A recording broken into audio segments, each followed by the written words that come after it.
I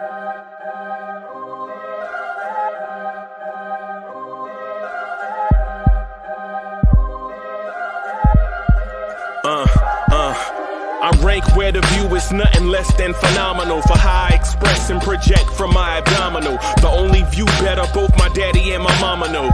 No living parents, my sons give me balance. My wife is my serenity, this mic is my identity. The world is foul enough, that's why I write without obscenities. Provoking danger with broken language and spoken anguish. Begging to get hurt, why would you ask to go through changes? Yes, Lord, life's a chessboard, master the angles. Control the tempo, be the one who holds the info. Acknowledge is just as deadly as machete swings. When spoken, the truth is as potent as that Medellin. While others swear the style is free, I just let it ring. Our time is undervalued, soldiers make us better kings. My family's on my shoulder, reaching after better things. Today I take the shot, for them I'd rather set the screen. My mama told me follow my dreams. My daddy told me get it by any means. Stand tall, make him bow to a king. But I've evolved, you can see the result. Look in my eyes when you speaking to God. Life and for those who we caught up in using what I was taught with the muse. I guess they call it proving I'm more than an artist. Penciling out my darkest while stenciling out a harvest. And storing what gets me from A to B just like garages. Instrumental with collages. Envision what I've been drawing. Broadway to give you rhythm like the great Lena Horne. So bent on, found comfort in the storm. Find peace and on when you see them others perform. Organized chaos, I'll cast it like hey ya. Yo, party people in the place to be. What's good?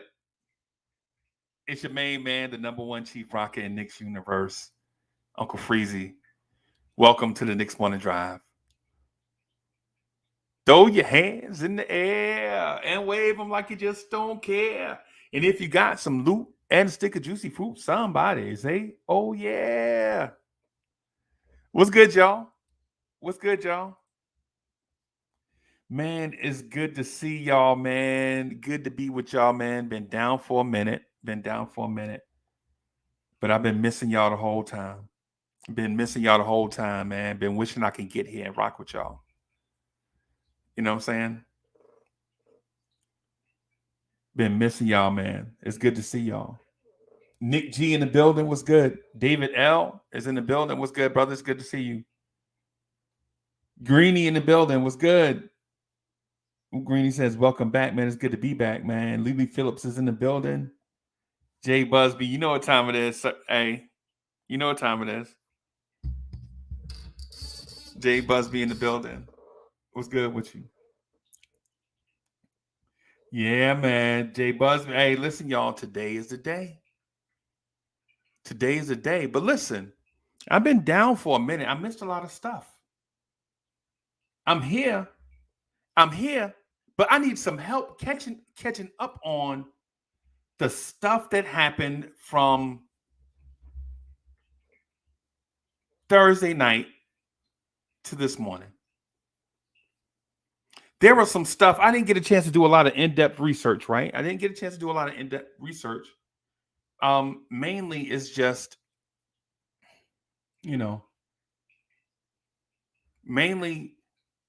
I've been, you know how it is when you like you sick, you kind of like in that sleep zone, and then you kind of like in that wait. Y'all know what it is. Keith Turner's in the building. What's good? Jay is in the building. What's good, Jay? The hat is no bueno today. Come on, bro. I'm the good luck charm. Oh, you know what?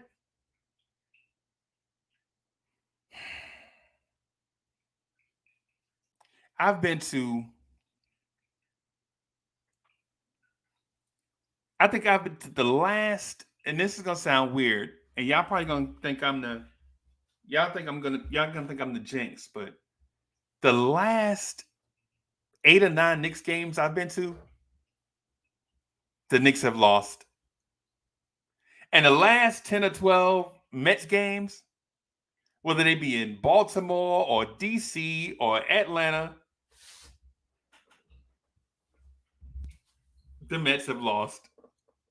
So maybe I'm the bad luck charm. Maybe the Knicks just need to get rid of me. Don't get rid of Fournier. Get rid of Uncle Freezy.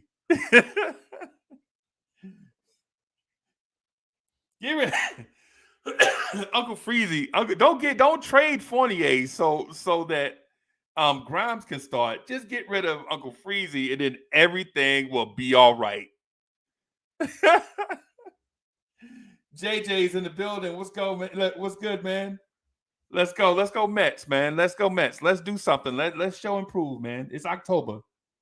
And it's October. Now we got to do something to show for this payroll, bro.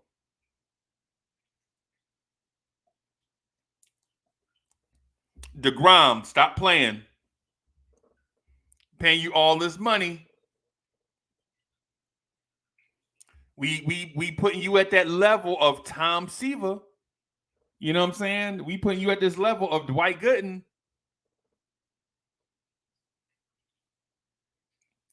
With elevation comes expectation. And on that note of what comes with elevation, let me ask y'all. Because I hadn't seen or paid much attention to, of course, for the obvious reason. I hadn't really paid much attention to the things, I watch the stuff on YouTube or I let it play in the background as I used,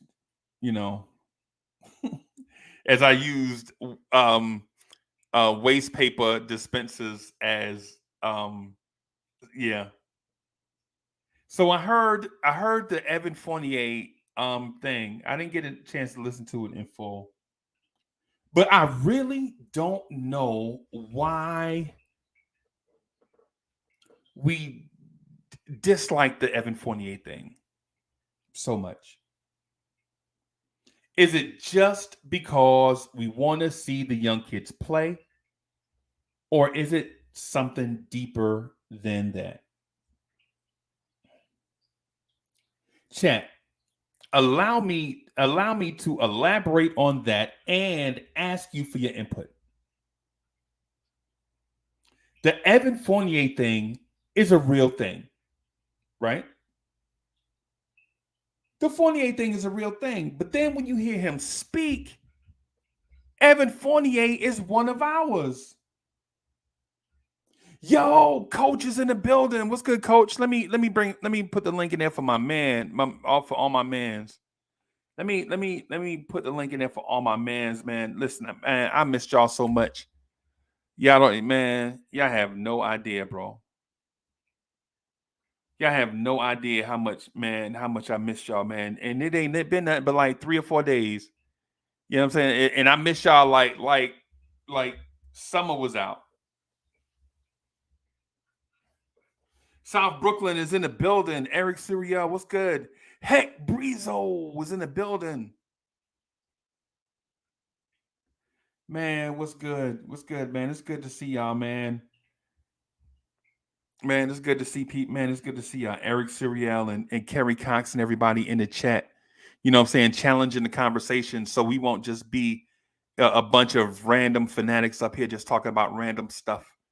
I appreciate the Kerry Coxes, the South Brooklyns, the Eric Siriels, everybody, man, driving the conversation forward.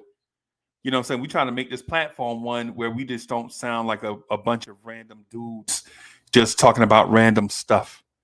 As I say that, let me bring in my guy. Bam! Coach Random in the building. Bam! What's good, Coach? What's up, man? Man, we had a rough weekend, huh? Dang, bro. Right. It was bad for me. Bad, bro. Bro, I was doing projectiles from every outlet at the same time. yeah. It was bad, bro. But turbo yeah, lax. Yeah, man. Yeah, well, man. How your baby getting along? Well, yeah, just to give you and the rest of the fam a heads up.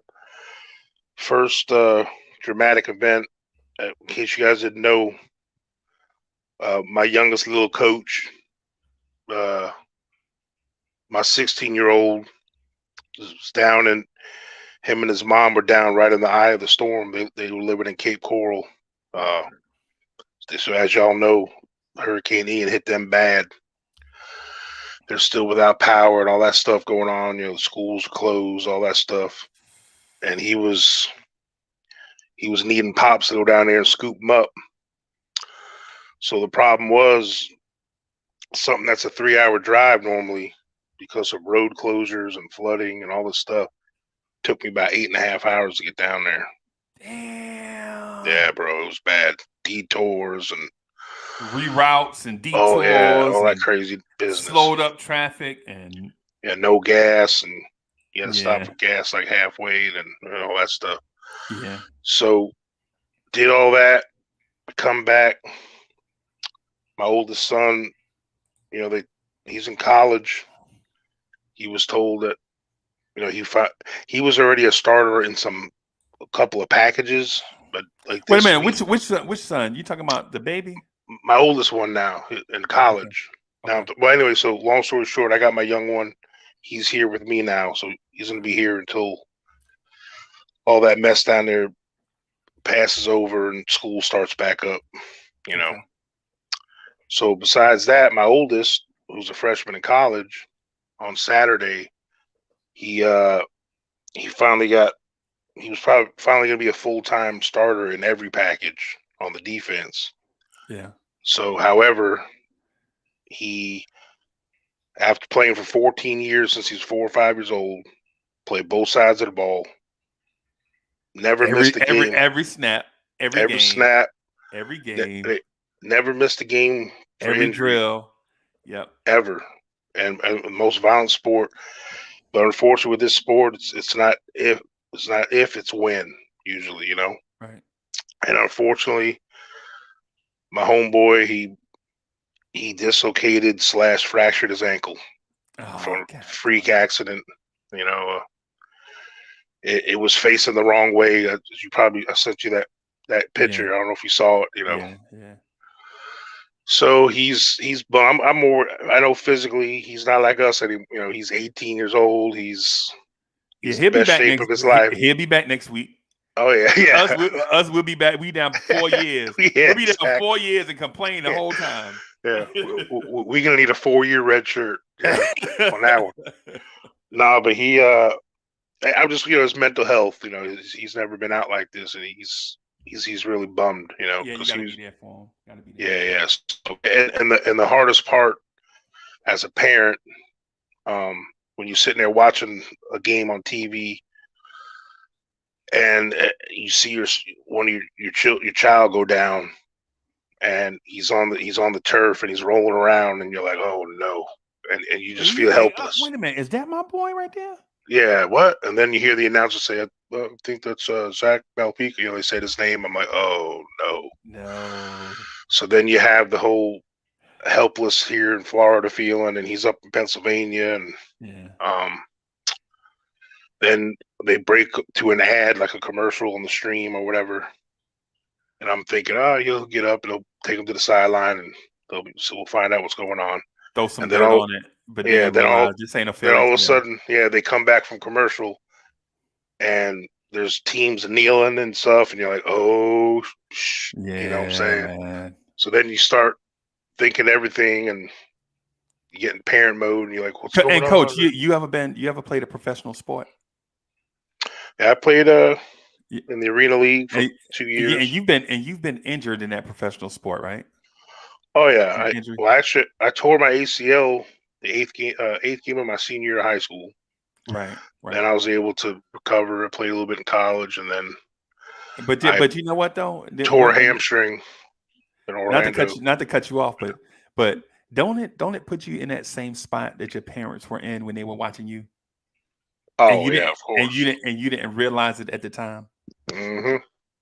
Yeah. Yeah, that sinking feeling, you know, it's just, and it's compounded even more because you're in another state, and you're so far from them, so it's like, and you're not there to tell, and you're not there to tell the doctors what to do. Not there to, exactly. You know what I'm saying? Yeah. So long story short, you know, they one of the coaches who I have a good relationship with on that team, he got his wife, called him over, and hey, call Malpica's dad, and you know, tell him what's going on, you know. So they gave me the heads up, and luckily the surgeon that he had was a Dr. Daimel.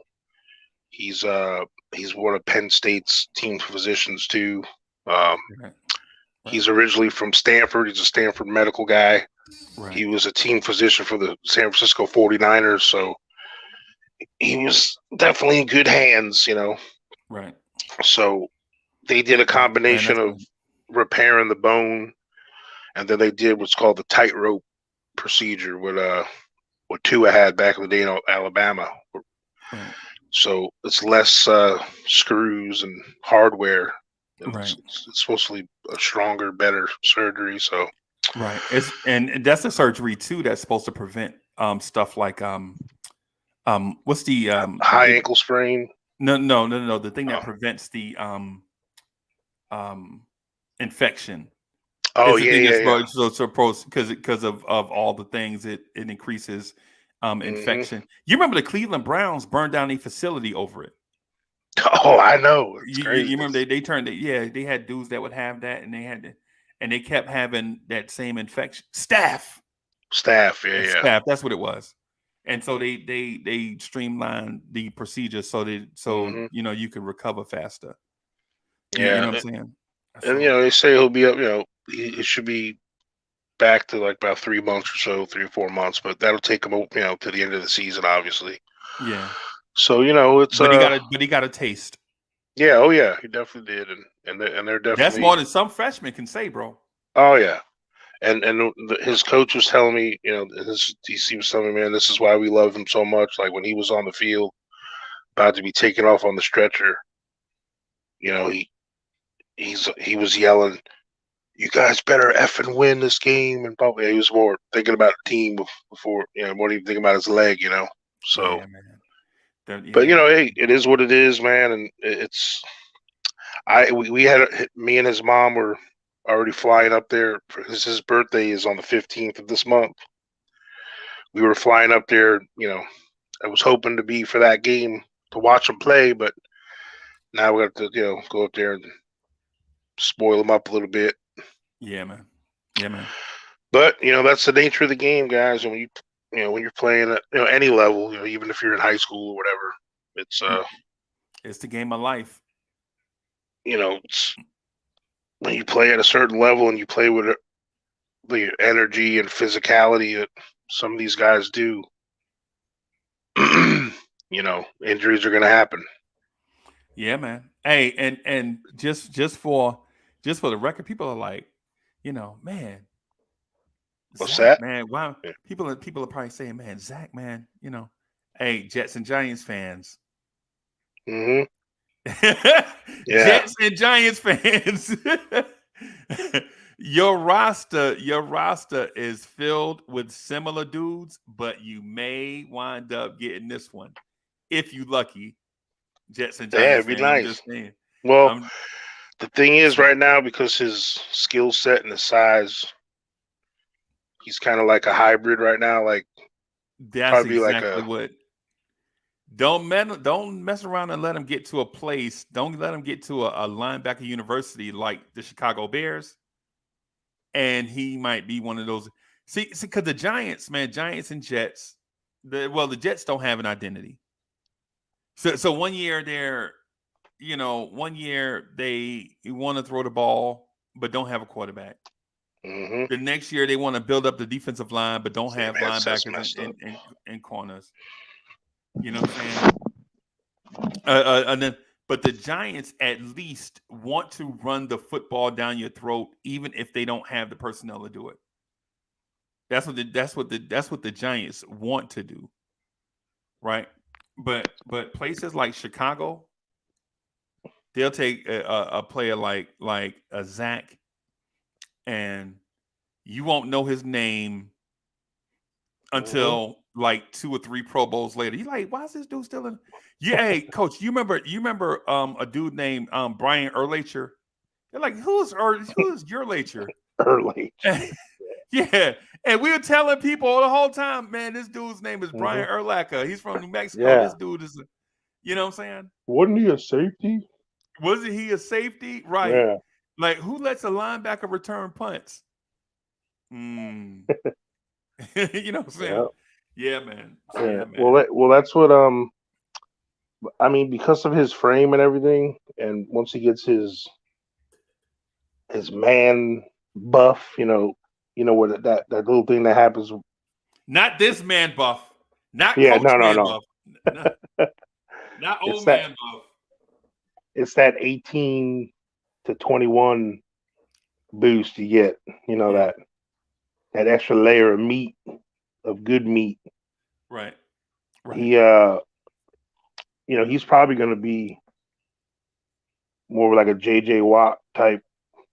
Not Okay. JJ. I mean TJ Watt, TJ Watt. Right. Khalil Mack, kind of outside backer slash rush end, kind of thing. Right. Right. But right now he's even as a freshman because of his size, he's 6'3", 230, 235 right now. He's only 18-year-old, but he can cover. He covers the tight ends. He covers slots too. So he's athletic enough to do that. But because of the need, they had him line up at DN too. So he was lining up at DN, outside backer, the will linebacker. So Okay. but yeah. So what happened this weekend in Knicks universe? Man. I heard a lot of press conferences, man. Yeah. I heard the Evan Fournier press conference, and to be honest with you, I don't know. Evan Fournier is puzzling to me because I want to discard Evan Fournier. I ain't gonna lie to you. I know, but at the same time, he makes it hard because at the same time, man, that I want to discard Evan Fournier. He embodies everything that I want from a Knick. Like the dude keeps it like. Did you hear his man? I was listening to. I was half in and out. You know what I'm saying? But yeah. man, No, I mean, like here's the thing, and I know I've said it, especially the last couple Jay, broadcasts what's we've good? had. What's up, Jay? What's going on, fellas? I said he needs to go. But and it's no indictment on him at all. You know what I mean? It's because he does. He's a great locker room guy. He's got a great attitude. He's a team guy. He's actually an international respected player. You know what I'm saying? France. Their history with players and their history in international basketball right now. They're probably third or fourth on the list of respected countries as far as basketball and who they produce. Right. And he's as far as New York goes, he does represent a lot because New York is not only New Yorkers. It's a multicultural, international city. And he's someone who could thrive in that setting, and it's not too big for him, and all that stuff. And it's hard not to root for him. And the only shortcomings of him for me is just because of the minutes he's taking up for other guys. We want to get a look. That's one of those things. It's like the ish or get off the pot kind of situation. Either you need to be a player all-star level for us, veteran guy, or you just got to get out of the way. You know what I'm saying? It's like that's kind of where we're at with this team. I think like he could be a good piece, an integral piece of a high level playoff team. Like he'd be a good shooter to have, and someone. But if you're counting on him to be one of your main guys, I just don't think he represents that as far as. I like him as a person that keeps it real. Right. Like when you ask Evan Fournier a question, you better be ready for the answer. Right. You know what I'm saying? Because Evan Fournier ain't gonna shoot it to you straight. Mm-hmm. And I think a lot of people are not really built for straight answers. I don't want to say people are soft nowadays, but our sensitivities have changed. Yeah. Like we prioritize our sensitivities. Like we willing to accept certain stuff. Life is hard, bro. So we willing to accept certain things, other things we just not really that passionate about, even though we want to present that persona that we want to. But like if you ask Evan Fournier, like you Evan Fournier, are you upset about people asking about Quentin Grimes starting over you? No, I ain't upset. Why should I be upset? Mm-hmm. And then Evan Fournier goes into talking about his international career and what he's done in the NBA, and he liked it, and I think he paraphrased, and I might be mistaken, and if I am, y'all in the chat, y'all correct me if I'm mistaken, but I think he goes on to say something like, "You expect young players to be coming after your job. If not, you don't want that player on the roster." Right. You know what I'm saying? And then He's a I pro, guess man. the answer people thought the answer should have been, "Yeah, I'm upset." You know what I'm saying? Come in here, Evan Fournier, like, nah, I'm Evan Fournier. This dude ain't did what I did internationally. And then plus, he young. You want a young wolf coming after your joint to keep you sharp. Mm-hmm. Hey, Freezing Coach, I got a question for y'all. This is to answer your question about the takeaways from this weekend. I want to know if y'all see what I saw. Every time Tom Thibodeau had a interview, I feel like the next day, like he got reprimanded for his interview, and the next day he came out with a different topic to Twist. fight, like Yeah. what he said. Like I found it interesting the other day. He said, "Oh well, the young guy's gonna have an important role," but the day before he was just talking about the minutes and the distribution and whatnot. So it's like every time he has a interview, it's like he goes back to the woodshed and Leon, cracks him a couple of times over the head, but like, yeah, don't be saying this. And then he comes back and says something different. I just want to see if you guys picked up on that. Yeah, no, I mean, it's they have this thing called coach speak, and it's sometimes it's the PC stuff and putting out fires, and I think Tom Thibodeau, the media interviewed guy, is a lot different than Tom Thibodeau, the coach on the court guy. You know what I mean? Like I think he's going to portray a certain look to appease a little bit, but then he's still going to do what the hell he wants to do. Yeah, And, but like, I just found it super interesting that the specific topics that he talked about the day before, the next right. day he was like, when it came out the phone, you think about the shooting. The next day came about, Grimes and this and that. And then the other day about don't worry about roles. And then he came out and said, well, the young guys are going to have important roles this year. Yeah. So it's like he wants to say what he wants to say. It's like, and then when the interview's over, Leon's like, man, stop saying these things, Tom. You're putting yourself in an awkward position. Right. Then he just like double back on it. That's what I took away from it. So what I took away from the stuff that I heard is that one, Derrick Rose at 33 years old is finally stepping up to be a vocal leader. Right? If you sort of, and I'm gonna circle back to the Tom Thibodeau thing. I think this is everybody kind of supporting Tibbs. If you saw what Derrick Rose, did y'all see the Derrick Rose Julius Randle thing? that was awkward as hell. You saw it though, right? Yeah. Coach, did you get a chance to see it? I did see about probably 35, 45 seconds of it. It was like go Derrick back Rose to was talking about Julius, and then Julius walked in the door. About Julius. Yeah, And Julius came in there to check him, and Derrick Rose checked him. but I don't think Julius knew what Derrick Rose was talking about. So Derrick Rose got caught in an oh snap moment, and then he was like, "Yeah, you." Yeah. I think Randall did know, and was like coming in there trying to. That's be why like, he popped in. Yeah. Yeah. I see this, but this is me. I only saw it one time, and I was like in and out. And so my deal is with it is Coach, and this is something that Jay was speaking to about Tibbs. But I think these fellas are now embracing this thing called accountability. Mm-hmm. right? Like Derrick Rose was like, "Yo, when things go bad, you can't just be sulking and getting on your feelings and letting people take you out the game." And so he talking about Randall, right? So he talking about Randall, right? But then I look back at the press conferences, I'm like, "Oh snap! Wait a minute, they might be doing the same thing to Tibbs too." Like you in here talking about all these veterans and all this basketball. Don't nobody want to hear that.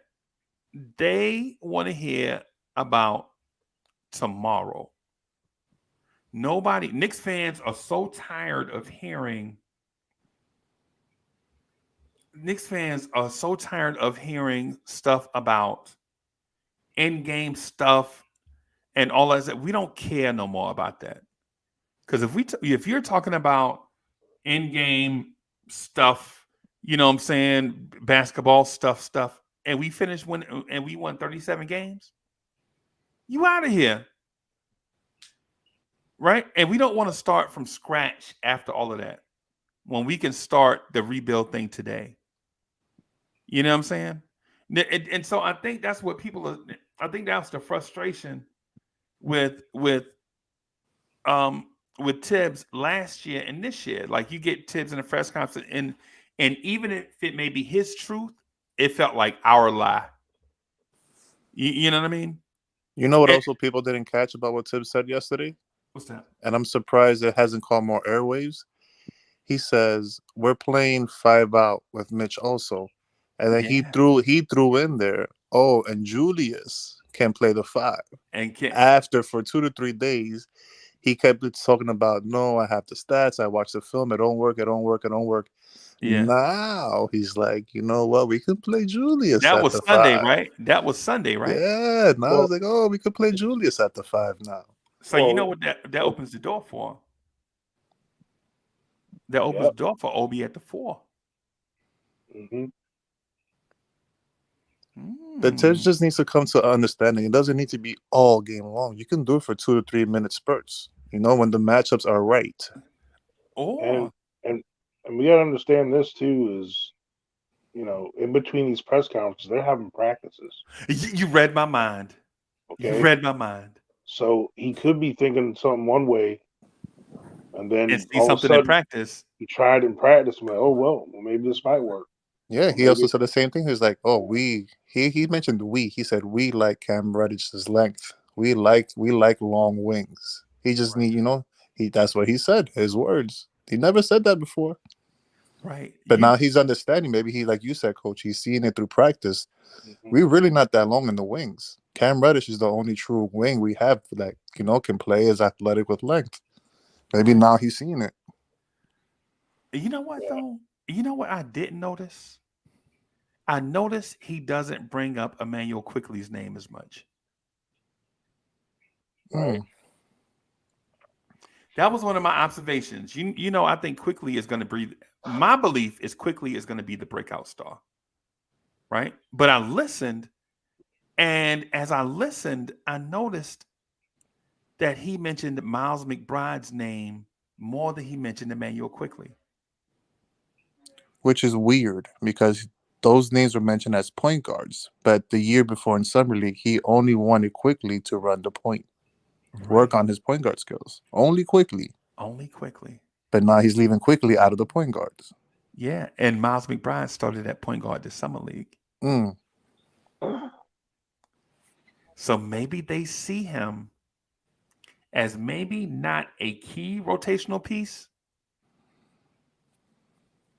but maybe he's going to make the rotation. And if he does, that means somebody has got to sit. Nah, I don't see Miles McBride making the rotation at all. No way. I know. Because Derrick Rose looks great. Yeah. Physically. Right? You can see more Derrick Rose and Brunson pairings to end games than anybody else, if we're being honest. Tibbs loved both of those guys. What about this? Let me ask you this. Can you see at any point a Derrick Rose and Jalen Brunson tandem? Yeah, definitely. I'm not worried about the backcourt because you can just throw size in your front court. When was the last? Think about that sentence you just said. When was the last time we could say that? Right.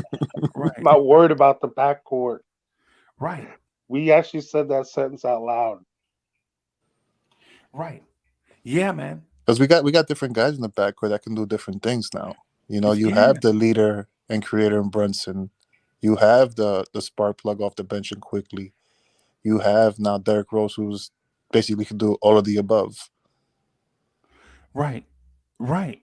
Yeah, and It's for people that are in the business of thinking Rose and Brunson would be a liability together on defense, I think we underrate when you have rim defenders on the team like Robinsons and Hartensteins. You can funnel plays to those guys. When you got Coach is not only about the rim protection. Our big men are not like any other big men. They can switch on the perimeter. Yeah, but they're both athletic. Yeah. So all of all the of our big men, guys. all five of them. So we Mhm. have 5 bigs, right? So the 5 big men are Obi, Randall, Sims, Mitch, Hartenstein. All of those dudes are athletic enough to give you defensive flexibility. Yep. But the key is to, and Tim spoke to this also, and Fournier spoke to it also too. And Fournier, man, I don't care what people say, man. Fournier keeps it a buck, bro. Fournier was like, yeah, man, I like the Hartenstein cat. You know what I'm saying? He'll open up the offense. Coach, did you see when he said that? Mm-hmm. He'll open up the offense in that 5-out set. We could do multiple things. And a reporter tried to jam him up and says, well, does that mean something? I'm paraphrasing. Does that mean you prefer to play with Hartenstein instead of Mitch? See, this is like a trap question, right? Or I'm paraphrasing. So does that mean, the way he asked it means, Fournier to the bench or Isaiah Hartenstein starting? You know what I'm saying? One or the other.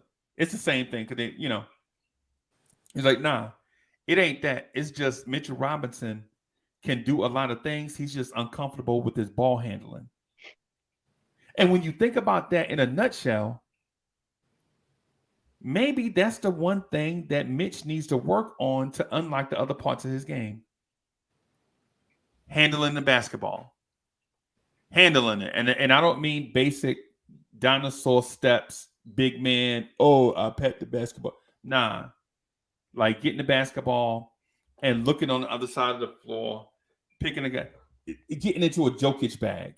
You know what he can do? He could do the simple dribble moves that Obi does, where Obi would dribble to the handoff, and if the guy is overplaying him, Obi would just, with the same dribble, just dive to the basket. That's when he caught that dunk against the Bucks. Right. Or when he can dribble to the foul and then pass it across the court. He did that against the Nets too. Yeah, it's very simple things. It doesn't need to be crossover, in and out, back to your back. It's just simple. Read the defense and use your dribble to escape. And ball handling doesn't even mean just dribble. Yeah. Ball handling is you know what I'm saying, pivot, reverse pivot, create passing lanes through body angles, pass to the open guy, or create passing lanes. Yeah. You and know that could definitely open up the offense if the defense is overplaying Mitch or waiting for the handoff. Or underplaying. Defense is underplaying him. They don't. Yeah. All he needs is one dribble to the foul line and he could take off from the foul line. Yeah. Yeah, man. So you guys excited to watch this game tonight? Oh, I'm excited, man. Yeah, man. I'm excited to watch 3 players specifically. I want to see, I know what Brunson brings to the table. I want to see how Julius plays alongside Brunson. I want to see RJ, and I want to see the minutes off the bench from Cam. That's all. That's what I'm focusing on the most. I feel like I know what everybody else is going to bring. I want to see the improvement of RJ, how Julius plays with Brunson, and the few minutes we get from Cam off the bench. Right. I ain't even gonna lie to you. I already know what I'm gonna see tonight. I'm gonna see Tibbs do a lot of yelling for no reason, standing up. I'm gonna see RJ Barrett. I'm gonna see RJ Barrett not finishing at the rim and not hitting free throws. Right. I'm gonna see. All right, Sherwin, relax. I'm gonna see a little Preezy. bit. No, for real. I'm saying because the thing is, people think like things are gonna be fixed over a summer against non-competition, and they are not, right? But I tell you the good things I think I'll see. I think we'll see. I think we'll see some Hartenstein, and I think we'll like him. I think we'll see some Cam Reddish, and I think we'll like him, right? I think we'll see. So Svi McCulloch probably won't play tonight. Grimes probably won't play tonight. But I think you'll see some Miles McBride showcase his new stuff. And then it'll give us Farron Hunt might get a couple minutes. Yeah, Farron Hunt also.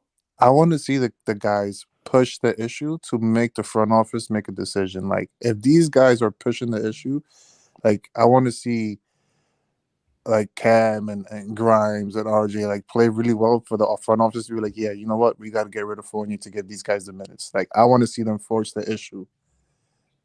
But that was the point. That was the point I was going to get to. What I'm thinking is the back end. My bad. No, I'm just saying. I think the back end of the roster, the guys with the furthest to go, are going to make steps tonight, and the guys that are already there, I think you'll see them trying to correct some stuff in game. Like with me saying RJ is going to miss layups, man, don't take it as I hate RJ. That's not what I'm saying. I'm saying RJ Barrett working on that stuff in the empty gym is one thing. RJ Barrett working on it against NBA players in live competition is something else. And so you'll see RJ kind of tweak, kind of work on that. I don't think guys are going to go for. I don't think you'll see guys trying to go for 20 tonight. I think you'll see a whole bunch of dudes, you know what I'm saying, in the teens. You know what I'm saying? 11. You know, like if you see Julius, I think a nice stat line for Julius Randle tonight would be 11 points, 4 rebounds, 5 assists in like 20 minutes. And that's it. I don't want to see Julius Randle playing 30 minutes in a preseason game. That's ridiculous. You feel me? I don't even want to see him playing 20 minutes. Greeny was good. It was good, yeah. It was good, Green. Good. Salute, coach. My guy. I missed you very much. Yeah, man. Brother. Salute, Uncle Freezy. I missed you just as well. Yeah, man. It's been a rough Glad to see you guys doing well and healthy. I know y'all didn't miss me in that fantasy league this week. Ooh. My fantasy team is trash. I knocked down the undefeated though. Yeah, with man. authority. Okay. Yeah, man. I scored 230 points. I'm not really worried about minutes tonight. I'm just, like I told you, I want to see how the guys look. I want to see that's the thing. Fit. It's more about the fit and the look. Right. The 3 people I want to see is Cam Reddish, number 1. The other person I want to see when Hartenstein comes in the game and how he's used. Yep. And the last person I want to see is Jalen Brunson. Yeah, buddy. I mean, I know Jalen Brunson is going to turn up. It's just I want to see how he's utilized. Like, I'm very intrigued about tonight. I'm definitely going to have my pin pad out. Tibbs on the hot seat for me. I'm watching everything. I can't wait to see him do this. Yeah, coach. What's going to happen if he starts doing that and Julius gets the ball from him and tells him the same thing? No, hell no. I think they already had that conversation. That's what I'm so interested to see. I'm so interested to see Julius and I'm also play. trying to see the spacing on the court, like how Jay was alluding to. Like, I want to see if they have Mitchell Robinson and more like one dribble handoffs, like at the top of the key, high post. Like, I want to see if they got Mitchell more involved, or just have him sitting in like the short porch area or on a block or whatever, waiting for like a little dump off pass. Like, I want to see the spacing. Like, that's the real thing for me. I want to see if they're calling the same plays we just been seeing for the last 2 years, or it's a whole, is it revitalized? I would love to see those same plays we ran the last 2 years. Oh boy. I'm with Freezy. I'm with Freezy. But I'd like to see it with the new personnel. You know why he's better with the new personnel? Because the IQ is better. You're right. In the chemistry. Yeah, because Tibbs is always read and react. You're going to have a point guard that knows how to read and react. Yeah. So it's not about the plays that are run. It's about who's running the plays now. It's different. Who's running the plays? It's like being a Giants fan. It's like the Giants have such a lack of talent for so long, people think the running game doesn't exist with the Giants. But then when you insert talent into the game, right, all of a sudden the Giants look better. Man, they running the same plays. Yep, and now you It just, got a guard from the Colts, Glowinski, who just yeah, came from that run line. Now you add Evan Neal. Now he's still struggling his pass protection, but guess what? They can make holes to run through. they This can is run, and right? they running. I once Right, thought about Andrew Thomas as the top left tackle in the league. They're right. making holes. Yeah, yeah. It's one of them things, and not to disparage what Greeny said, but I think there's a continuity aspect to it that you have to consider that makes the whole thing about development that much better. Because development is not just about, you know what I'm saying, increasing somebody's vertical leap. It's also about things like basketball IQ and conditioning and a well-rounded player, like a player getting better in every aspect of the game. And then that way, when you go out there and put them in any situation, they'll be able to adapt. Like any team, like I could put the little rascals out there with a 30-point lead and 40 seconds left to go, and they'll beat the Kobe Bryant Lakers. But they don't have time. You know what I'm saying? But what about when the Knicks are down 20 and it's like 7 minutes to go in the game? What do you do then? Mm. You know what I'm saying? What about Knicks have a 1-point lead with 5 minutes to go? Do you run the offense or play hero ball? Yeah, man. Yeah, man. Yeah, man. Oh, So there's one more thing tonight I want to see that I forgot to mention, and he talked about it a lot in preseason, the chemistry between Hartenstein and Obi, because Hartenstein talked a lot about the lobs, the passes, the cuts to Obi, when to cut, when to do this. I'm really excited to see Hartenstein tonight. And I also want to see how quickly Tibbs goes to his crutches. yeah. And if he's gonna stick to what he said, because I ain't gonna lie, I'm gonna be on Tibbs' tail this whole summer. He's on a hot seat for me. If he comes out and he's depending on his crutches, when you just told us that the youth is gonna be a big part of our success this season, I'm gonna hold you to that. Right. I'm gonna hold you to that. I wouldn't set myself up for failure, Greeny. I just I'm think not gonna hold myself. I'm not gonna set myself a failure. But you're a man. I should be able to hold you to your yeah, word. but this guy's coaching for his life. He's gonna go to what he's normally known, and I don't see him breaking his mold to appease us. I don't see him doing it. I just hope it works out. That's all. Yeah, and plus too, the thing about tonight Okay.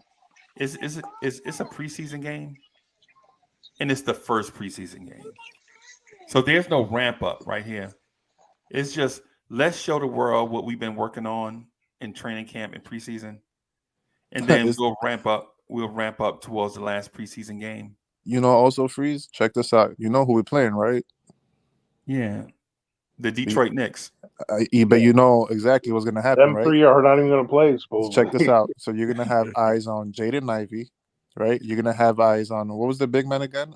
Come on, the eyes Kevin Knox. of the night No, is gonna be the matchup of the night. Kevin Knox versus Cam Reddish. Y'all know that. Come on, I said it last the night big on man, For the Love of the Game. that the Knicks traded to Oh, you Nerlens talking about Noel, Duran? yeah, Jalen Duran. So Jalen Duran. Yeah. if let's just say if Duran comes out and looks beastly, you already know people are gonna start talking tomorrow. You already know They because started talking already. we traded these picks away. Yeah. There are a So lot of storylines in Knicks universe that we don't necessarily. if Kevin Knox comes out and looks good, If Knox hits 2 threes and Cam doesn't do anything, bro. I don't know. It's gonna be interesting. I just can't wait for the I told you so to start eventually.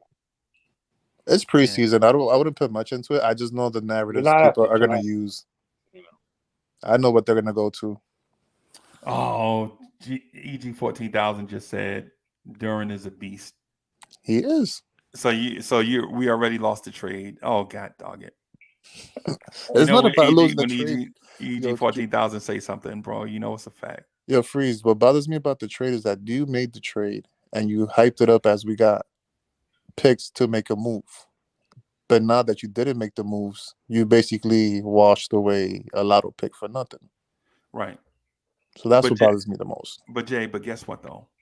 I know we signed Brunson, blah blah blah. Right, but the thing is for one, if you didn't trade that, you wouldn't have Hartenstein. right? Like, do you think this thing all the way through? Don't get to the bridge and not cross it, right? So if you don't trade Duran, if you don't have a plan on getting re-signing Mitch and signing Hartenstein, right? Your front court looks like, because Mitch and Hartenstein are a couple, right? Because you're not going to draft a rookie center in the first round, right? And then have him play behind a 23, 24-year-old center. Well, you talking about not using the eighth pick and having play behind Obi? We don't do those type of things here. I know, but that was a mistake that was made by them, right? And that's the only mistake they did not address by making a move, is getting rid of Obi. All the other obvious mistakes they made, they corrected them within a year, right? All of them. Think about Alfred Payton, Reggie Bullock. I mean, Kemba Walker, Alec Burks. Every mistake that they felt like they made, they corrected it, right? Mm-hmm. So it's one of them deals where aside from Obi, and I think they don't think Obi was a mistake. They think Obi is a gem. They just got to figure out a way to use him. So what I'm saying, the thing about Jalen Duren and Ousmane Dieng, for that matter, if you think about this, who would you rather have, a 19-year-old Ousmane Dieng or a 23-year-old Cam Reddish? The Knicks made their choice, right? The Knicks made their choice. We can't put all this energy into one or the other. They preferred Cam Reddish at 22. I'm sorry, he's 22 now. I think he's 23 now. I can't remember. Either way,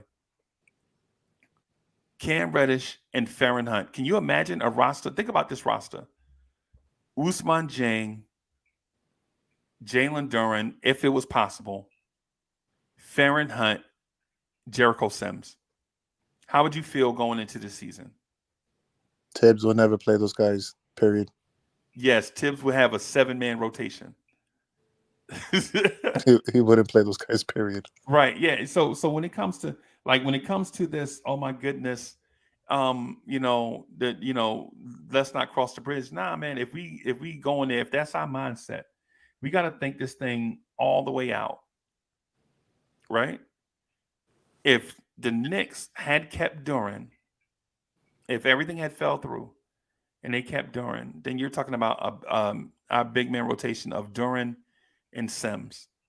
And I'm telling y'all, from day one, Jericho Sims would have been the starting center of the New York Knicks. Are you comfortable with that? If right? I felt the upside of Duren is greater than Mitch, yeah. Yeah, but it's and this is my opinion now. Everybody, I'm not saying that you should have your own. I mean, you shouldn't have your own opinion.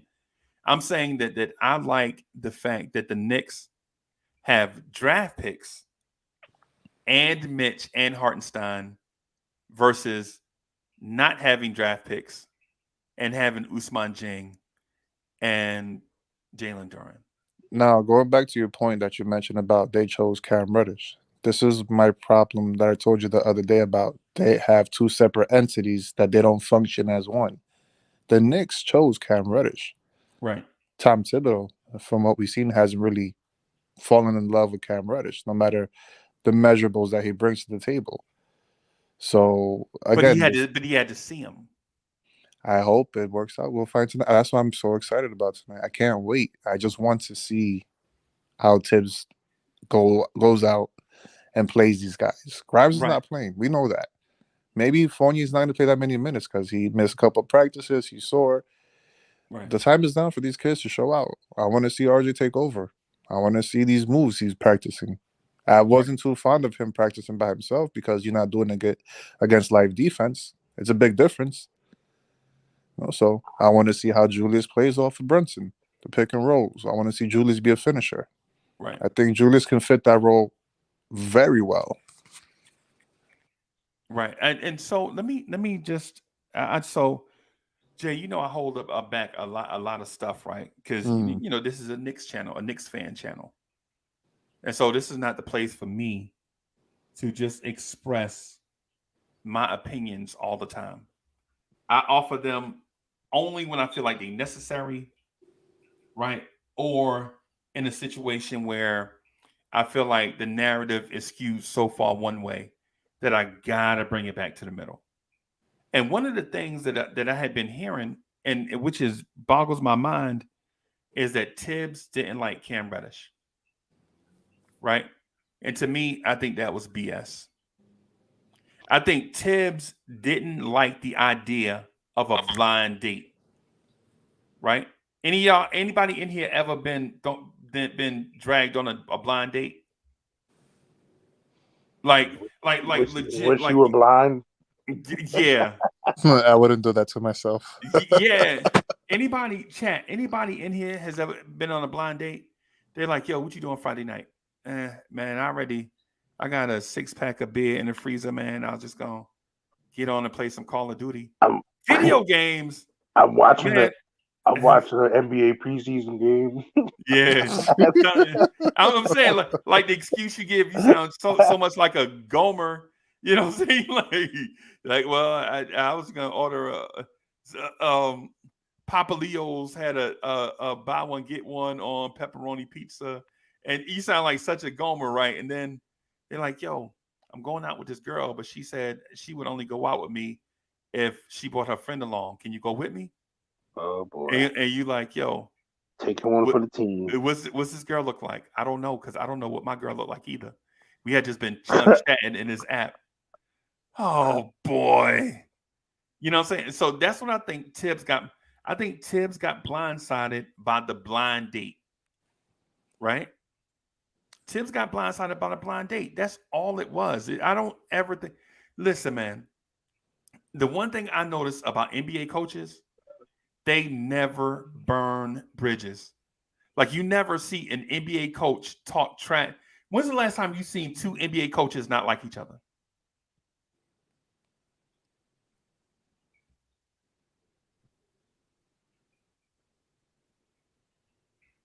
Not, I never really seen Not recently, right? Not recently, right? When was it? In the 80s, a little jabs, but that's about it. Right. And think about this. Outside of the heat of competition on the basketball court, when have you seen NBA players not like each other?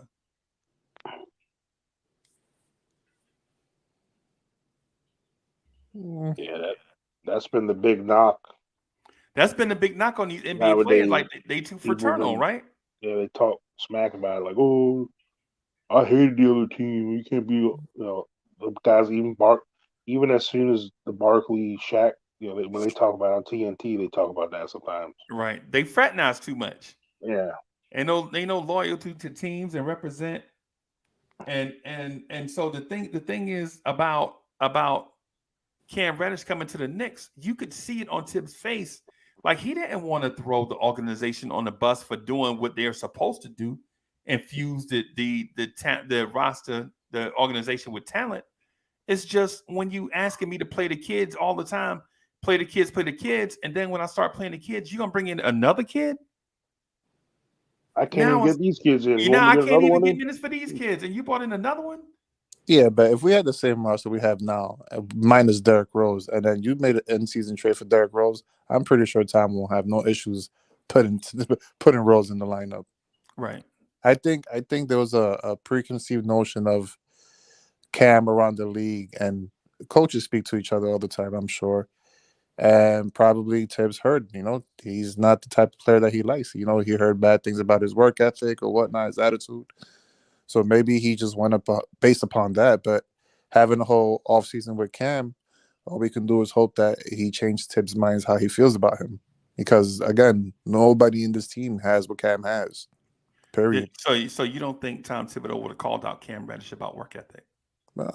Maybe he did, but I don't think it's going to be out in front for us to know that. I think he would have been out because he came back with a different attitude. You already see Cam. He called out RJ Barrett.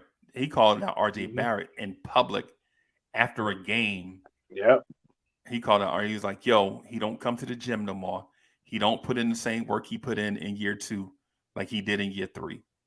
He said it right there in the thing. So, and Yeah, that's but his star. it's a different situation with Cam. He doesn't know Cam. Cam just came in, you know? That's Yeah, exactly but why. no, the thing is, we played Atlanta, didn't we? Like the Yeah, last few. Look, Tom Thibodeau's he's a tape guy. I mean, he's even talked about. I mean, every coach dissects the heck out of it. That's one thing we don't.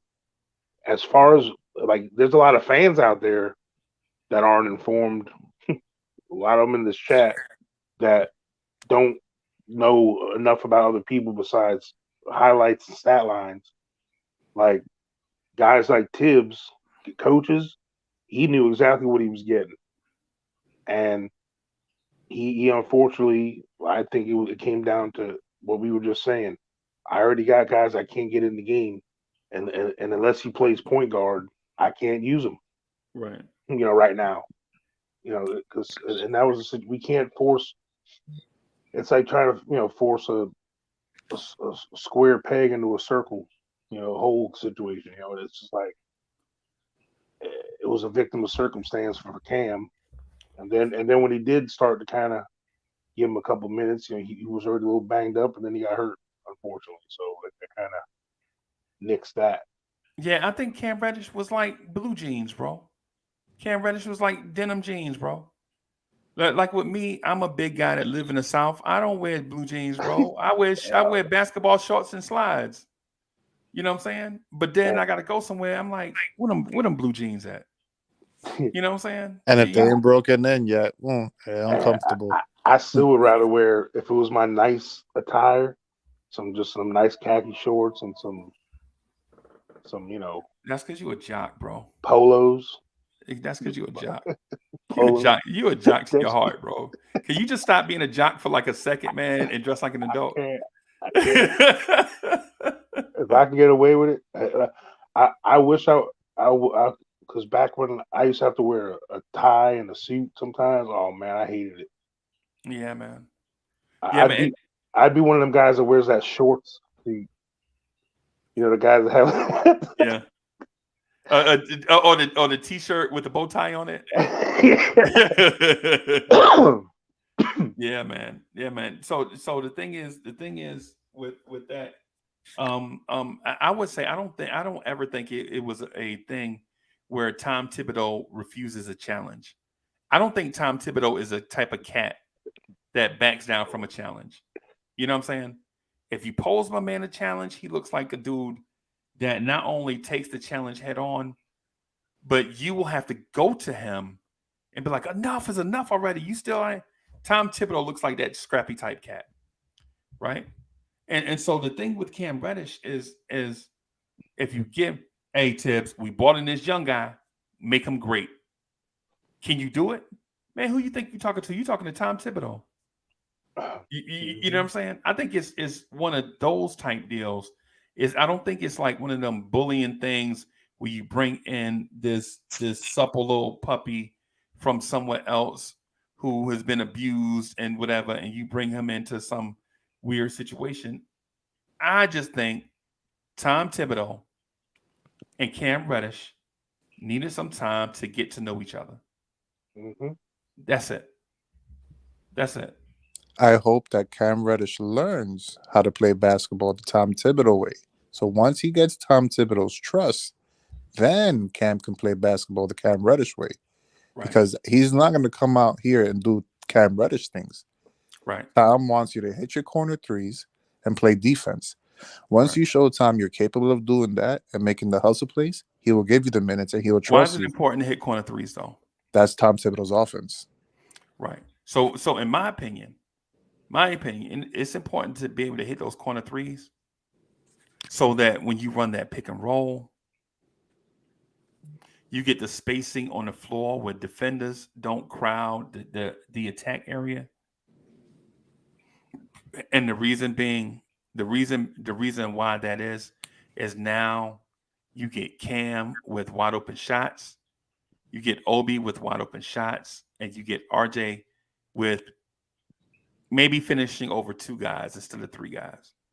And I know that sounds crazy, like it's still tough. Well, it makes a difference. Got to respect the shooters now. Yeah, you gotta respect the shooters, bro. So I said that to say this because if Cam can show that he can hit his corner threes and play the defense and hustle the way Tibbs likes, once Tibbs has trust in you, we've seen he'll die with you. So once that's established and Cam has Tibbs issues, now as the season progresses, we can see Cam have like more of creation of like the pass out. If he can attack a closeout differently, or he can bring the ball up off a rebound, and Tibbs won't really say much because he'll know he hit his corner threes, and he'll know he'll defend for him. He'll defend. And that's why I want him to establish that tonight. I don't care about Cam scoring 20. I want to see you hit your corner threes, and I want to see you play defense. And defend in a way, Jay, because not to cut you, but defend in a way that's both Tom Thibodeau's way and Cam Reddish's way. Like if I ask you which defender do you prefer, Matisse Thybulle or Pat Beverly?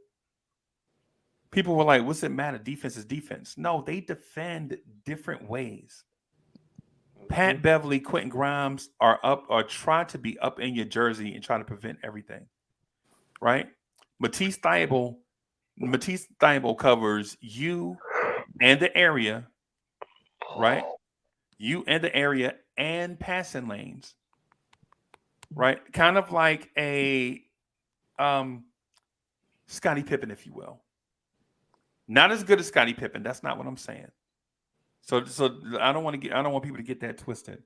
Like or for example, we all know Cam can play the passing lanes, but what's the point of Cam averaging 2 steals a game? But every time he gambles, you leave the team defense scrambling for the times you don't get those steals. That's the type of defense I don't think Tom likes. Right. But that's why you blend the two. And you read my mind exactly. Mm-hmm. Like you gotta know time and score. If you're down by 5, down by 7, 4 minutes left to go in a game, you know what I'm saying? You know you can't gamble because the most important thing is not the steal, the stop, but the stop. Jay, you read my mind. Am I? No, am I not playing? You just talking basketball. Okay, basketball. Okay. But okay, or say if you had say a 10-point lead, the other team cut it to 2, and they come down and you gamble for a steal and you give up a 3. Yeah, now momentum has shifted. Now they're up by 1 because you gambled for a steal. Mm-hmm. You know what I'm saying? So you have to know time and score and all that type of thing. Or it's got to be something that you saw on tape where you know if they do this, I can do this. Right? Yeah, man. So it's a lot of that stuff that I just wanted to throw in there that Tibbs is a smart dude, whether we like his coaching style or not. I like Tibbs. As far as the coaching stuff go, I kind of go back and forth on day to day. And for people to say, I know people will say, man, you wishy-washy on Tibbs. Yes. You know why you wishy-washy? Because we know what he's doing. We understand what he's doing. The process of how he gets there, it's the problem. Right. Both of y'all. Right. He's a great coach, I think. He knows his X's and O's. It's just the process of him getting there is the problem. Well, and the thing is, he's also, he's a human being, okay? And he hasn't had these quote-unquote problems on his other teams. Right. He hasn't had enough players that deserve minutes. I'll put it that way. It was more like the teams he coached before. It was more obvious who was supposed to play. So, and not only did that happen, they played a lot. So he hasn't had like the first 2 years. He obviously, he had what he had, and he just played the hell out of who he had. Right. But now, between last year and this year, it's a new dynamic. He hasn't taken on this many young guys. You know, so Coach, is this team as talented as that Minnesota team? The Minnesota team had Derrick Rose, Jeff Teague, Ricky Rubio for a stint, Zach LaVine for a little bit, Andrew Wiggins, Karl Anthony Towns, Gorgie Jang. Nah, that team is better. I mean, No, I'm talking about talented. I don't, because I don't know if. Nah, that team had more talent. More talent. At their state, at the time he had them, at their very young. I mean, it's easy to say those names now and be like, oh yeah. I mean, but at the time, I mean, Gorgie Jang, he fizzled out quick. Yeah, but both Towns and Wiggins. Yeah, but Tibbs did that to him when he brought in Taj Gibson. Taj Gibson was there too. But and there's a lot more people higher on Wiggins than I am. I think they overrate him. You know, I mean, he's an awesome player. Don't get me wrong, but I don't think he's head and shoulders better than RJ. Like Jay always does. Jay's the typical other guys on other teams are better than Nick guy. I always hear it. I see it all the time. No, but let's keep it on that. I want RJ to be RJ. I don't want him to compare him to anybody else because when we go down that hole, that's where we get in trouble. No, but I don't want RJ to be Jimmy Butler. I just need him to be RJ. Just be better. I understand, but he literally is Jimmy Butler. Because I think Wiggins was averaging 20 from like his second year on, and he's always done that. You know, so it's kind of unfair to say. But that's just it. But why is Wiggins 20 better than RJ's 20? Like that's what I'm saying. Like us Knicks fans, we dissect him on our guys 20. Wiggins shot better. You better look up his stats. His shoot percentage was not good. Okay. Earlier in this, we're setting the bar that high for RJ. Well, the I don't think it's that high. The point I was making before y'all fell in love with the Wiggins thing is that if Tibbs is given talent, a man can win, right? The only thing is in Minnesota, exactly. The thing that stopped Minnesota from being a dynamo is the Jimmy Butler injury. Y'all remember that? Remember the year they were like the second seed in the West. Jimmy Butler got hurt. They finished in the 8th seed, I think. They tumbled down the standings. I think it was Jimmy Butler. Somebody got hurt, and it threw off their chemistry. What happens is Tibbs would have had that team back then on the road to being somebody, right? We don't know exactly who they would have been, right? But we know that team would have been somebody under Tibbs. And it's the same thing that happened in Chicago. Like when I ask you, who had a more talented roster, that Chicago Bulls team or the New York Knicks? Who would you say had a better roster?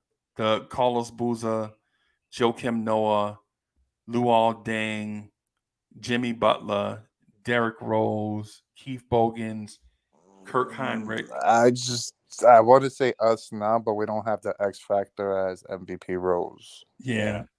And here's the thing, and my thing is, all the things that people rave about Wiggins, about his defending. Coach, no one was talking about Wiggins. No one was saying that stuff about him. But I'm just because I'm respecting your chat. You know, we talking about Chicago and the Knicks though. I know, but we just kind of brushed over the Minnesota comparison, and I think Wiggins at that stage was very similar. Age-wise. So we just go, okay. Yeah. All right, we can move on. Never mind. Yeah, we like. So anyway, the Knicks preseason tonight. Excited about that. No, the reason I was just going somewhere with like the thing with Chicago and the Knicks, that Chicago Bulls team, the roster was more talented than this Knicks roster. The Chicago Bulls actually had an all-star that turned into the league MVP. And what I'm saying about Tibbs is when he got here, this roster was terrible. Yeah. Yep. When Tibbs got here, this roster was think about this roster was terrible.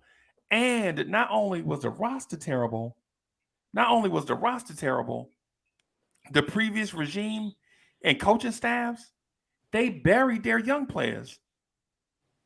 Right? Think about why were in clutch moments, why were you playing Wayne Ellington over RJ Barrett? Bro, Wayne Ellington over RJ Barrett. Yeah, Oh, that You whole know what I'm saying? RJ's whole first rookie season, man. I wish I was with y'all then. I was so pissed the whole time. I'm like, why do we draft this dude third and we ain't playing him? Right. You know?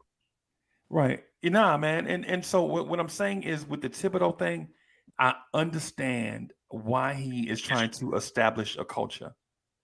And as a Knicks fan, I understand why we're frustrated with Tibbs being stubborn. Right? Because Tibbs is stubborn. But at the same time, he was brought in here to do a job. He was brought in to establish a culture. And whether people recognize what that culture is or not, the Knicks are a high pick and roll, 3-point shooting offense with a defense that wants to be top 5 every year. Right? So look at don't look at the Knicks as wanting to be the Tampa Bay Bucks. Right? The Knicks are not going to be the Tampa Bay Bucks of the NFL. Like a great offense led by a Hall of Fame veteran guy with skill players everywhere, right? And a great young defense. Look at the Knicks. Not this Sunday night though. Good Lord. Yeah, man. It You, happened. you're gonna say with the Tennessee Titans, huh? Yeah, but the Knicks are looking to be the Baltimore Ravens, I guess is a way to put it. And the Ravens I thought you were gonna say the Tennessee Titans and Julius is our Derrick Henry. nah, man. Nah, man, because yeah, we are in that state where defense is paramount. It's defense over everything. We're going to sacrifice all of our resources for defense. Because think about what Tibbs says all the time. You rarely hear Tibbs, instead of talking about offense, Tibbs speaks directly to spacing and pick and roll and 3-point shooting and spacing, right? That's what you hear him say in the press conferences, right? And then on the other end, he talks about he doesn't get specifically into the ice pick and roll that he runs, right? But what he does is he speaks to where this defense can rank. Tibbs, in my opinion, I think Tom Thibodeau wants to have the number 1 ranked defense in the NBA. But he knows that this team does not have the roster to do so. Right? I think he settles with getting to 5th, and I'm here to tell you that this defense may not get to 5th because of the personnel. It's the things. What are you willing to sacrifice in order to have a top-ranked defense and a top-ranked pick and roll offense that's heavy on 3-point shooting?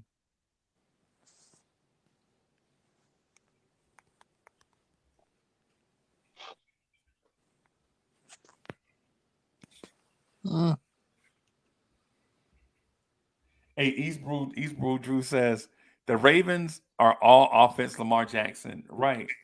And so when I said the Ravens, I'm looking at. So we think it's all Lamar Jackson, but it's that unique offense that they run. It's not just about Lamar Jackson pulling the football down and running.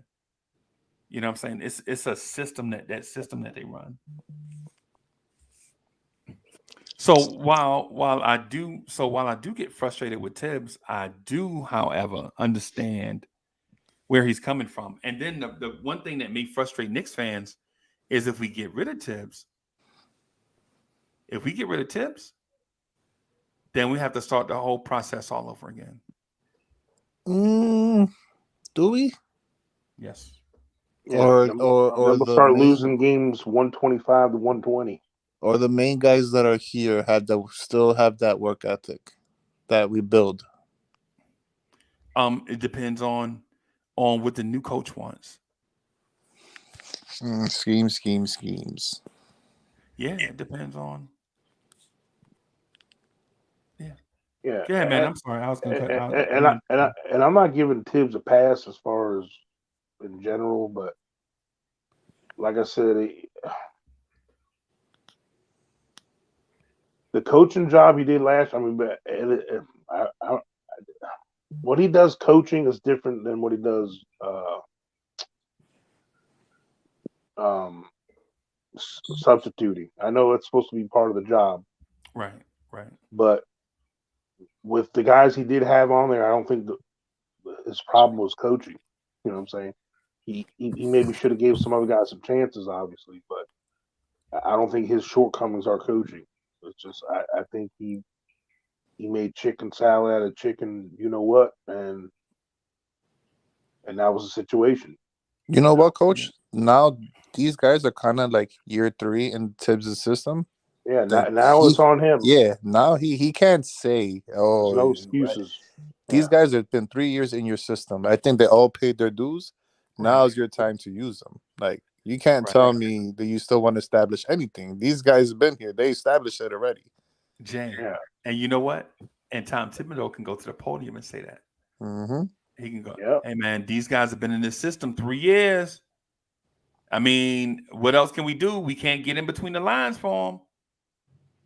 And then if you're a player, you start to hold people accountable because Tibbs is right.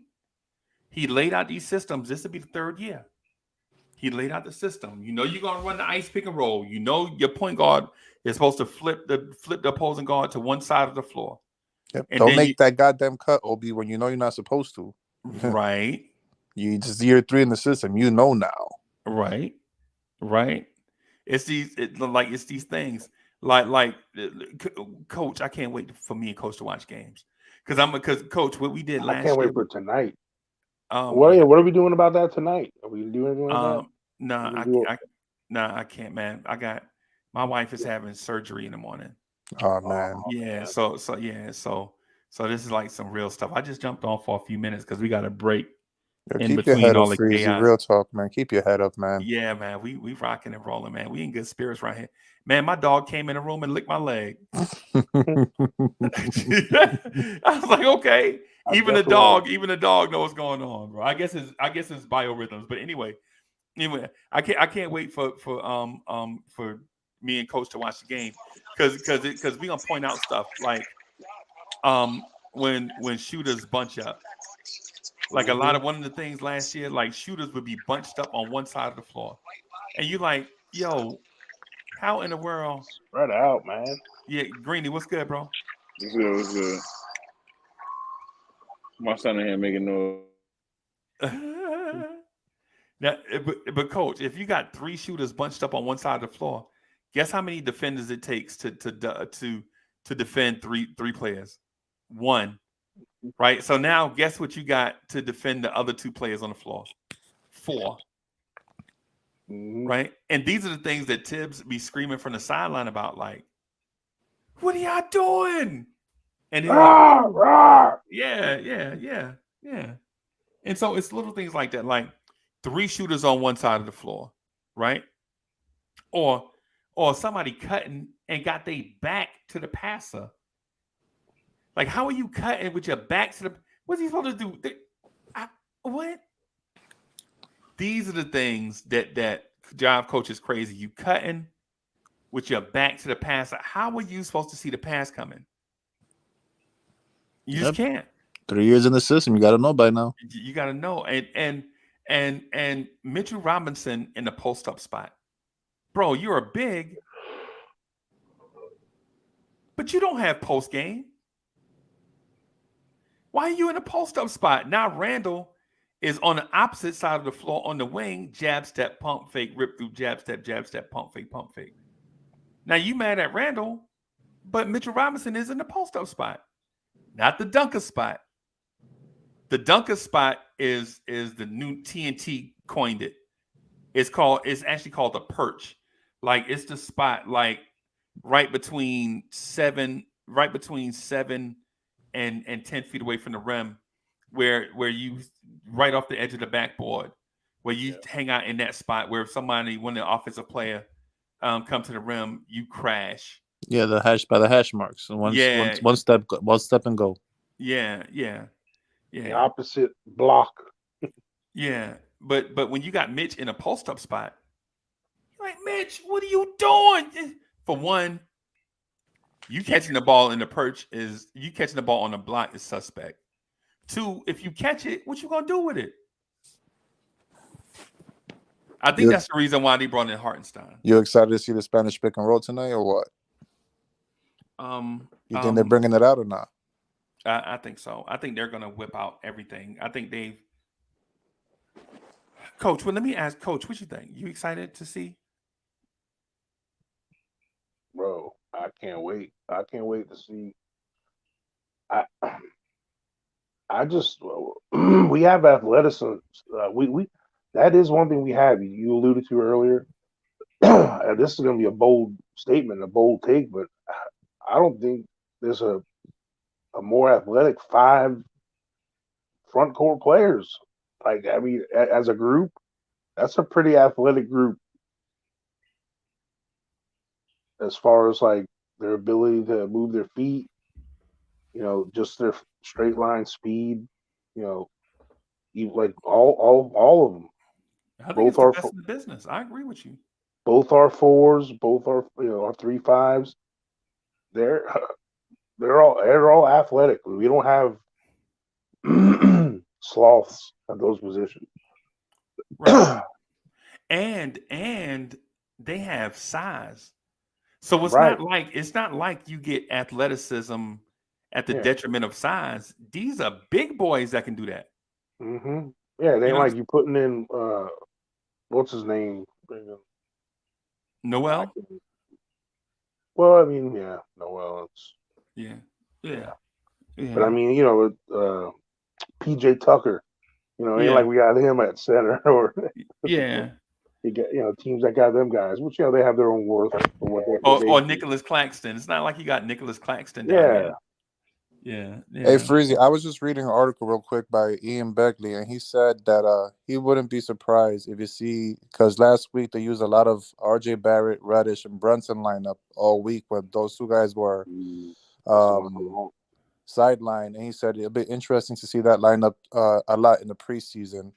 Okay. Big picture sense is that it would be odd if Reddish didn't get the minutes in preseason to get an honest opportunity to earn a rotational spot. So I think we're going to see a lot of Cam and RJ together on the floor. Hey, Which, you know what? to me, I would love that. You know what Tibbs also said, and it's about time he admitted to it. But Cam's physicals? No, that too. But Tibbs says, and Coach, you'll appreciate this, bro, because this is something that me and Coach have been preaching.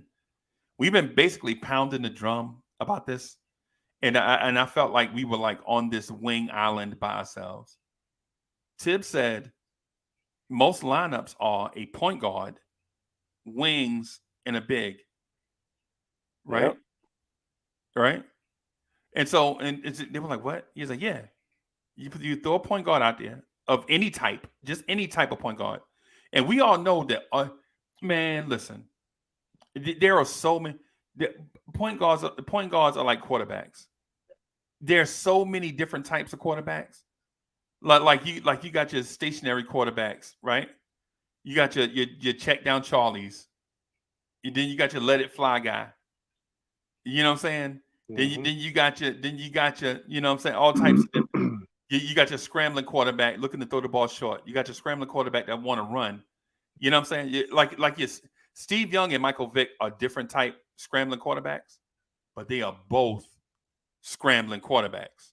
Mm-hmm. Steve Young would scramble. You know what I'm saying? Fran Tarkenton and Michael Vick are two different types scrambling quarterbacks, right? Fran Tarkenton was running for his life. Yes, but he was running for his life.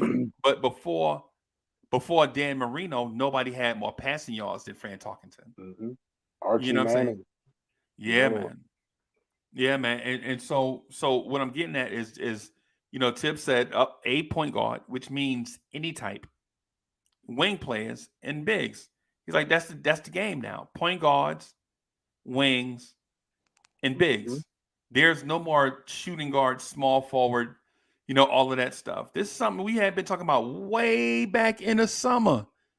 Like you know what I'm saying? Like why is it important? Why is it important for Cam Reddish to be in a lineup with RJ? Do you move RJ back to the 2? It don't matter. It's matchup dependent. Exactly. I agree with you guys, but I would just say this. I've seen the best shooting season from RJ when he was playing the 2.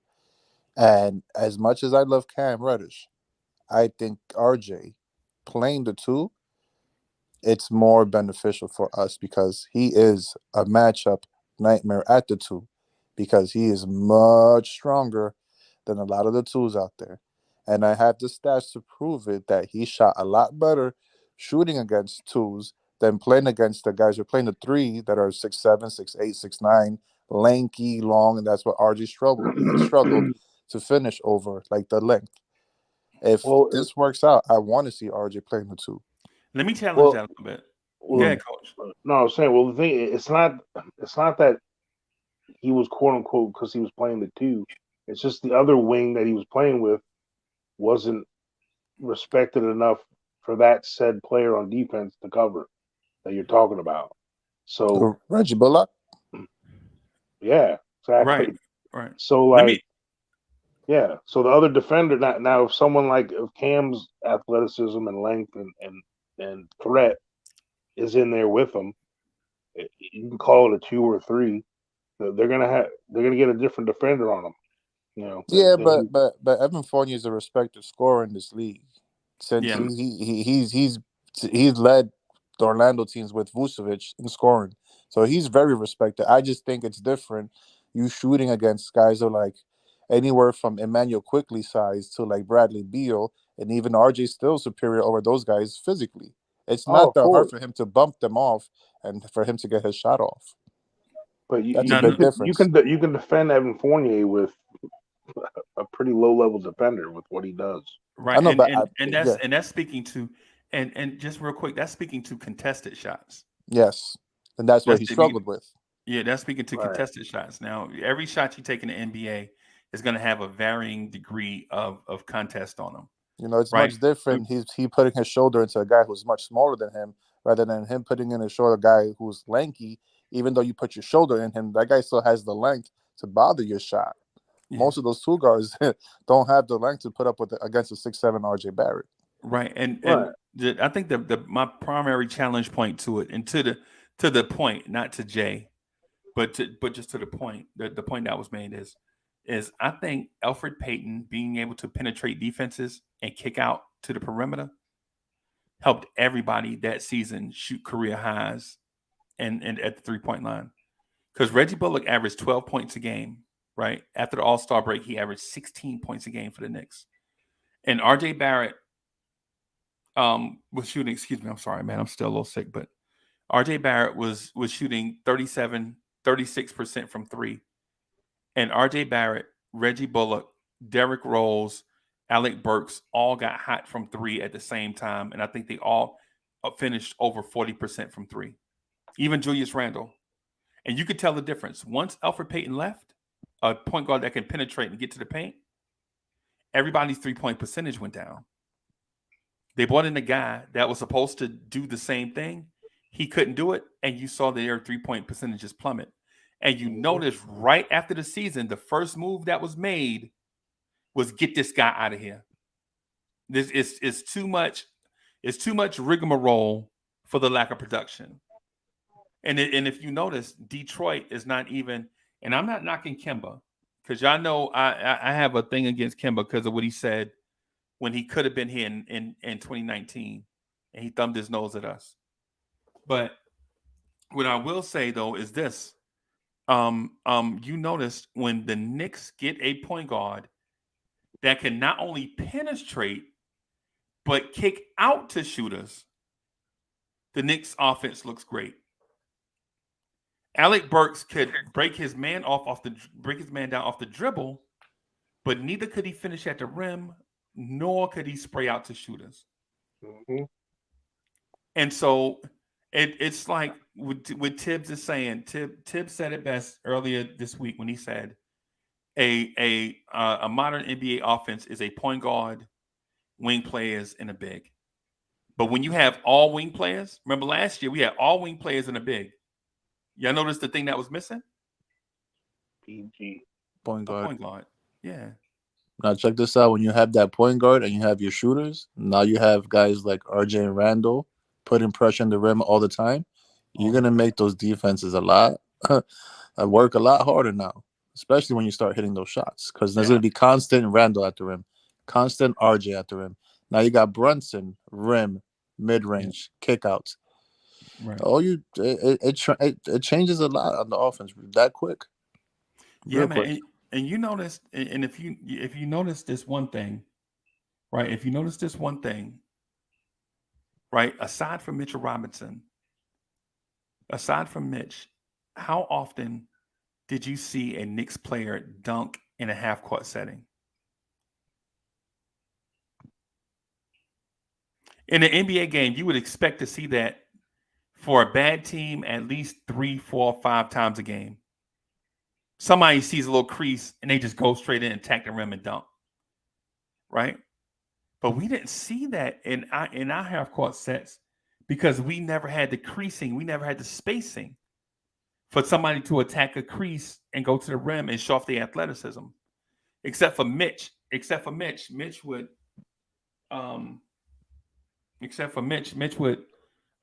grab an offensive rebound between 3 people and yam it. Bam! You know what I'm saying? Mitch did all that stuff, and I think the organization noticed that. Now, when Mitch gets spacing, bro, I think Mitch is gonna be a monster. But y'all, I gotta wrap up right here, man. I gotta go. My tummy is telling me I need to go take some Pepto. Hey, Freezy, much respect. Prayers for you tomorrow. Good luck. Can't wait to hear from you again, man.